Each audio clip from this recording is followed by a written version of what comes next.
মসজিদের অর্থ বরাদ্দে হাসনাতের টেন্ডার নৈরাজ্য, এটা কি অন্তর্বর্তীকালীন সরকারের সময় না এখন? এই নিউজটা আমি পুরোপুরি দেখি নাই। এটা অন্তর্বর্তীকালীন সরকারের।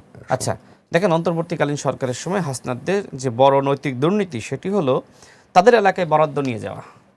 তারা বৈষম্যবিরোধী ছাত্র আন্দোলনের সমন্বয়ক হিসেবে যেভাবে আসলে মানে ভূমিকা রাখা দরকার ছিল, যদি উপজেলায় আপনার উন্নয়নের দরকার হয় তাহলে আপনার সব উপজেলায় আসলে সমান বরাদ্দ দরকার ছিল।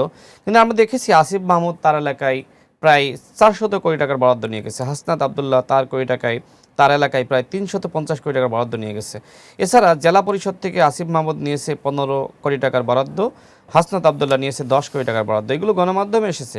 আমার কথা হলো যে আপনারা বৈষম্যবিরোধী ছাত্র আন্দোলনের নেতা ছিলেন, আপনারা কিভাবে এই বৈষম্য করলেন? এটাই তো আসলে গণ অভ্যুত্থান বিরোধী আচরণ, এবং এই গণ অভ্যুত্থান বিরোধী আচরণ করার কারণেই এনসিপি যেভাবে আসলে দাঁড়ানোর কথা ছিল, যেমন আমরা দেখলাম যে নেপালে এনসিপি তার আসলে এটা হারিয়েছে, মানুষের কাছে যে মূল্যায়নটা ছিল সেই জায়গাটা হারিয়েছে, আবেদনটা হারিয়েছে। আপনি অনেকগুলো প্রশ্ন করেছেন, আমি এটা বলে শেষ করব।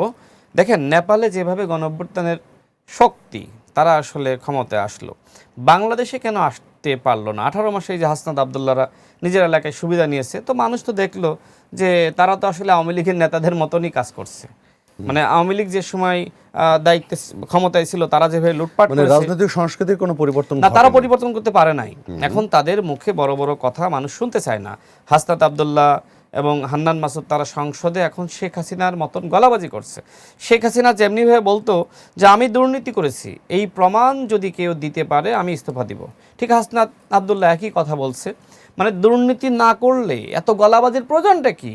এবং যেভাবে সে আমরা দেখলাম যে সে আপনার এর আগে সম্ভবত খেজুরের হিসাব দিয়েছিল, তাহলে এখন এই যে টেন্ডার, এটার হিসাবটা দিই।